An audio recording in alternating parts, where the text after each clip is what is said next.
Ma'am, we have an unidentified object at the edge of the system and coming toward us. Hermione Thornton, the station master, put down her paperwork and walked over to the Voxel operator's station. A large blip was marked, heading towards the center of the system. All right, keep an eye on it. Could just be a stray asteroid. If it gets too close, we'll notify the mining operation and see if they can't shift its trajectory.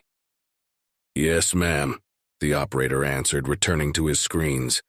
She had barely gotten back to her desk before he called out again, this time with a hint of worry in his voice. Ma'am, the object is accelerating. Collision course with the station in 10 minutes. Ops, bring it up on screen, she said. If it was accelerating, it had to be a ship.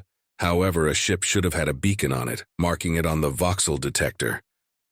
The main view screen sprang to life, and the stars spun momentarily as the camera panned toward that part of the system.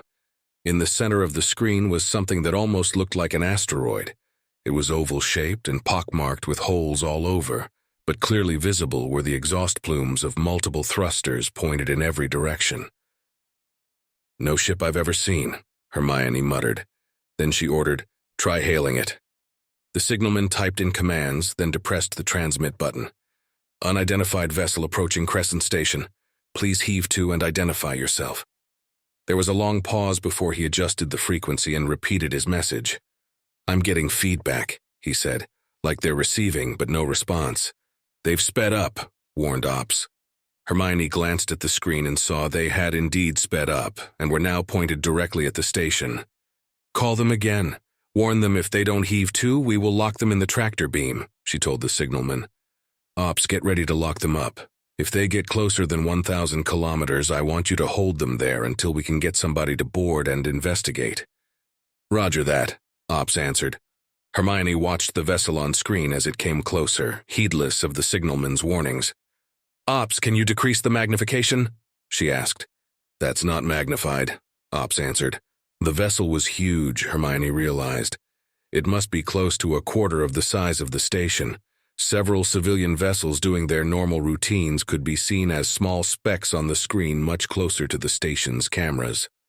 Voxel, how far out are they? Hermione was beginning to worry the vessel would be a hazard to traffic around the station. Just under 1,500 kilometers, the Voxel operator reported.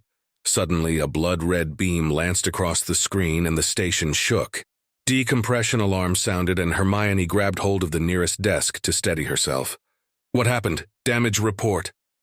The vessel just destroyed our tractor beam, reported Ops. Some sort of energy lance. It went straight through the station. Decks 42, 48 are damaged, but the pressure doors are sealed. Hermione turned to the signalman. Send out a mayday. Warn civilian craft to get away from the station and leave the system if they can. The signalman nodded, white-faced and shaking.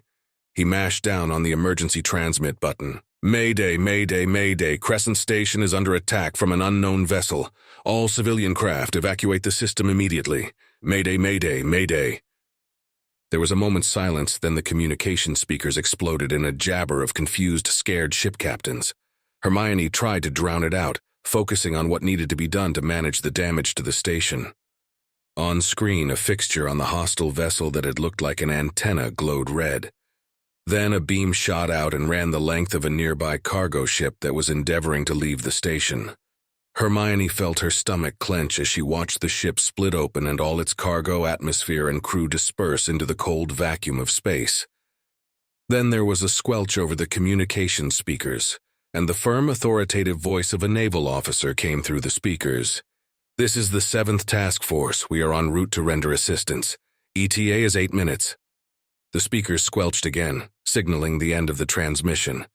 In 8 minutes, all they'll find is debris and bodies, Hermione thought as she watched the hostile vessel fire again. This time it vaporized a small surface shuttle that was trying to flee into the planet's atmosphere. There was nothing they could do but watch the carnage. The jabber of civilian captains was squelched again, and this time a cheerful Yankee drawl came through the speakers. This is PDF Vessel Icarus. We are engaging the enemy. As the speaker squelched off, the small frigate zipped into view on the top of the station's screen. Its thrusters were clearly on afterburners as it headed straight towards the hostile behemoth. Captain Sigil was the local planetary defense force leader. The gallant fool is going to try and save the station, Hermione thought as she raced to the signal station and mashed down the transmit button. Captain Sigil, that ship is 100 times your size. You don't have a chance. She released the button, leaning on the desk as she watched the frigate continue undaunted on the view screen. Captain Sigil's cheerful drawl returned over the speakers. You focus on getting those civvies to safety. We'll buy you some time. Then, as if he were giving orders at a yearly drill, she heard him say, Fire our railgun at that guy's stinger. In the background, they heard the weapons officer answer, Aye, aye, and on the screen, a blue flash signified the launch of the projectile. The hostile vessel's thrusters burned brighter as it turned toward the little frigate. Hermione mashed down the transmit button again. You've got their attention, now get out of there. That's an order, she almost begged. She saw the signalman shaking his head even before she lifted her hand off the button and knew what he was about to say. He can't hear you. He's still got his mic open, and because he's a military vessel, he's squelching all other traffic in the system. The brave, gallant fool knew exactly what he was doing, Hermione thought. With his mic open, he was preventing the civilian pilots from panicking over the communications system and spreading their panic to others. This way, pilots would be forced to focus on the task of finding their own way to the edge of the system instead of sitting in a blind panic waiting for instructions. She stood up slowly, tears coming to her eyes as the captain's calm voice returned over the speakers. I don't think we'll have enough time for another one of those, the captain drawled as if discussing whether to have another helping at dinner. Navigation, spin us around to give our guns the best possible angle and keep us there. Guns, give 'em hell. The control room watched, magnifying the screen as the little frigate spun until all 8 of her autocannons were pointed towards the enemy. All 8 barrels began blinking at 3 flashes per second as they poured what ammunition they had into their enormous adversary. The hostile vessel turned, its firing antenna glowing red until it was pointed at Icarus. Then it fired. The control room gasped in unison as the little frigate was cut in half amidships, her thrusters dying out quickly as the fuel was vented into space. The speakers squelched as the transmission finally ended. Tears began to run down Hermione's cheeks, but she couldn't look away. Even though the ship was crippled, most of the autocannons continued to fire. Their militia crews, locked in pressurized compartments, were determined to keep the enemy's attention as long as they could. The hostile ship turned and fired again and again until the last autocannon stopped firing.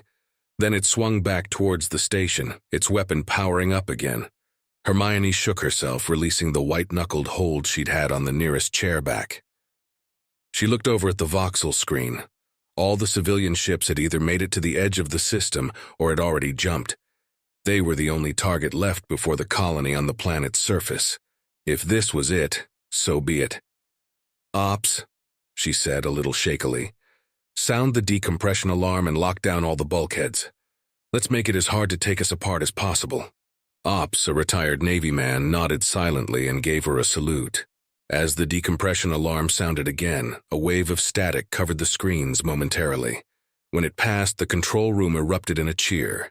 There, between the station and the hostile vessel, were 2 Navy battlecruisers from the 7th Task Force. As Hermione watched, their massive artillery turrets turned towards the hostile ship and flung red-hot projectiles toward its nose. Hermione smiled and said a silent prayer of thanks. The sacrifice of Captain Sigil and the 56 brave militiamen and women of his crew had saved them.